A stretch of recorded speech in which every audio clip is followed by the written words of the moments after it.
میں فلسطین میں پہنچنے والے پناہ گزینوں کی ہے، جب ایڈولف ہٹلر نے یہودیوں کو تباہ و برباد کر کے جرمنی سے بھگایا تھا۔ اس وقت دنیا کا کوئی بھی ملک ان یہودیوں کو پناہ نہیں دے رہا تھا۔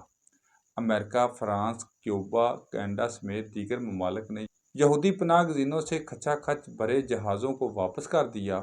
بالآخر یہ اپنے بڑے بڑے جہازوں پر مرقوم تحریر کچھ یوں لکھے فلسطین کی طرف روانہ ہوئے۔ "The German destroyed our families and home, don't you destroy our hope." یعنی جرمنی نے ہمارے گھر بار اور اہل عیال کو تباہ کر دیا ہے، آپ ہماری امیدوں کو مت کچلنا۔